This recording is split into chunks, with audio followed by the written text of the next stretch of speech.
Hello, my name is Lowry, and I'm going to discuss the challenges and benefits to a paperless office. The modern office takes a different approach to the multiple documents which historically are printed and handed out to the different recipients.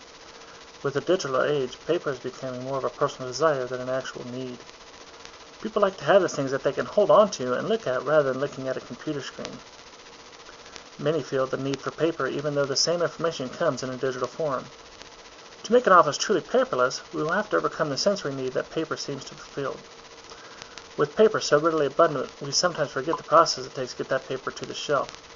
With this in mind, I would like to first discuss the origin of paper.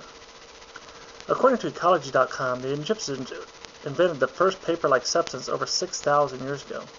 This was a laborious process that involved the weaving of fibrous plants, pounding them flat, and then drying them. The Greeks were the first to make parchment from the skins of an animal. Again, this was a laborious process. The first major evolution came around 105 AD when a Chinese court official named Cai Lun mixed mulberry bark and hemp with water and scraps of cotton. He mashed this pulp together and rolled it out into sheets and let it sun-dry. This type of papermaking was continued for nearly 1,500 years. Mills all over the world make today's modern paper from trees. But whether it's made by hand or in a mill, paper is a fairly involved process. Tappy.com tells us that trees make up approximately one-third of the materials used in paper.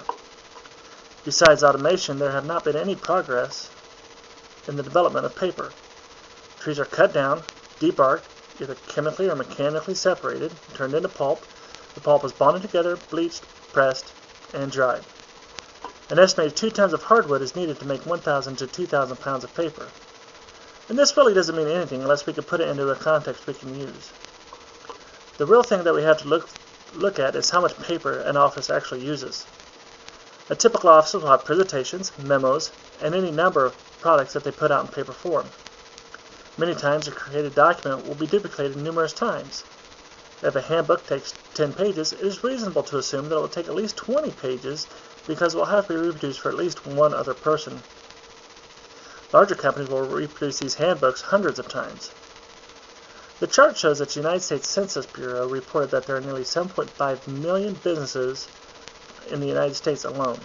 The total employment number is approximately 112 million. If we assume that each person uses 10 pieces of 20-pound paper, that gives a total weight of 22.4 million pounds of paper per day. That equates to almost 44 million pounds of hardwood per day. It will take several trees to account for that much wood. Of course, some employers will not use 10 sheets per day, but I would say many will use more. This is all just information from the United States. It is likely that the rest of the world uses as much paper as the United States. So is there any benefit to using this much paper? Many would argue that there are several benefits to possessing a paper copy. I would say the number one reason would be the feel of it. I know several people who are resistant to switching to digital media simply because they like the feel that paper has. They like to hold something concrete in their hands when they are reading. It is familiar to them. Paper has been around longer than anyone on the planet. It's familiar to us. We know what it looks like, what it feels like, and even what it smells like. It is a source of comfort for us. Paper is even recommended as a traditional first-year anniversary gift. Another strong case for paper is the ease of use. We have copiers and printers that can recreate documents with ease. Papers are easy to hand to someone that they can take along with them. There's relatively no worry if they lose it because it's fairly cheap to recreate the document. Employee handbooks are typically the first thing a new employee will receive. What businesses typically do is have their employees sign for these handbooks. This is done for two reasons. One is to ensure that each employee gets one, and the other is the cost.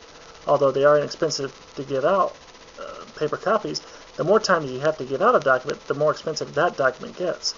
Therefore, if an employee loses the handbook that he or she signed for, the company can put the replacement cost back on the employee. Paper is so ingrained into our being that many businesses don't even know how to go paperless. There used to be a time when all we had were our servers, and if we needed to get to the information on the server, we had to tunnel in through a VPN system, or a virtual private network.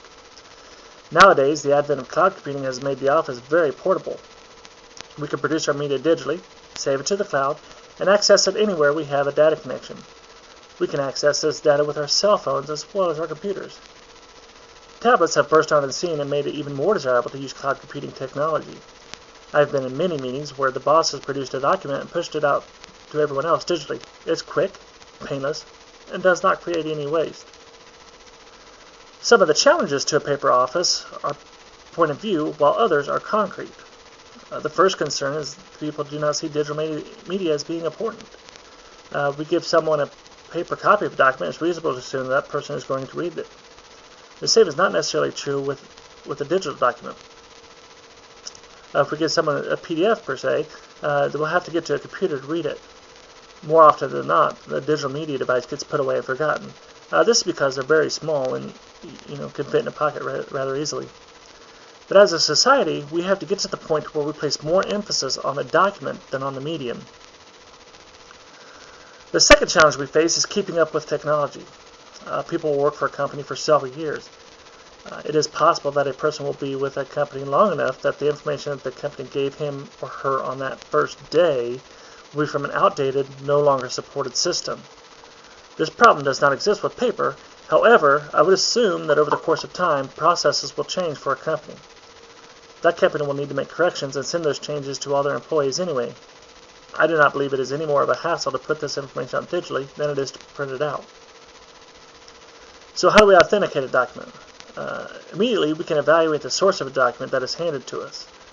We can expect that if it comes from someone we trust, the document will also be trustworthy. However, it is not that easy with digital documents. With digital documents, the employment verification software ensures the integrity of the document.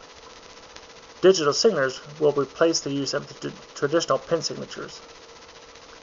The fourth and likely largest challenge to digital media is virus infiltration. The United States Army was attacked by a virus that came through a thumb drive plugged directly into their system. Again, this is an easy fix. Antivirus software can be set to execute a scan on the device once it's introduced into the system. So with all this paper floating around, why would a business want to get rid of it? Well, it's very simple. The cost savings alone should be enough to get a business away from paper. Many documents that we create are created digitally. We use word processing programs to make our documents. It's a pretty normal process completed by all businesses, so it's reasonable to assume that everyone has access to a computer. Even if a particular person does not own a computer, he or she should have access to one at their local library. To me, this makes the perfect argument for digital media. You have access, you already have the digital media, give that to the person in a digital format. Digital media is getting to the point where it can rival the cost of paper when compared to the number of documents that a piece of external media can hold. Whenever we print a document, we have the cost of the paper, the ink, the wear and tear on the machine that is printing. Large documents have the additional cost of binding. Also, whenever we make a change to our document, we have to reprint and rebind it so that we can hand it out to whoever needs it. Purchasing thumb drives in bulk will result in each unit only costing a few dollars. Obviously, the price will be affected by the size of the device. Most employees will not need large devices. Purchasing and pre-installing software on smaller devices will be ideal for the new employee. Employees can sign for responsibility of the device just like they would with any paper documents that would originally have been given to them. This puts responsibility back on the employee to keep track of the device. Environmental concerns should also be a factor when deciding whether to go paperless or not. While consumers do not see the harm in using paper, the EPA estimates that 71 million tons of paper are put into our landfills every year. This has nothing to the environmental impacts from the chemicals used in creating paper. The paper making process employs chlorine dioxide, hydrogen peroxide, and oxygen just to make the paper white. If they chemically separate the material into fibers, sodium hydroxide and sodium sulfide are used. Add to this the chemicals needed to color the papers, the inks we use to print on the paper, and we have to be concerned about the printers themselves used to print the documents. They're not going to last forever, and eventually they will also make their way to the landfill. Really, documents are critical to everyday business life. There's no way that we can get rid of all the documents that a business creates. It is possible, however, to eliminate the paper traditionally associated with these documents. A few simple practices can keep our documents secure. Putting employee files on inexpensive media can easily replace the bulky paper-wasting manuals that we have grown accustomed to. With cloud computing and the declining cost of digital media, It is feasible that an office can go completely paperless and not lose any pertinent information. Saving paper helps the environment and could save our businesses money in the long run.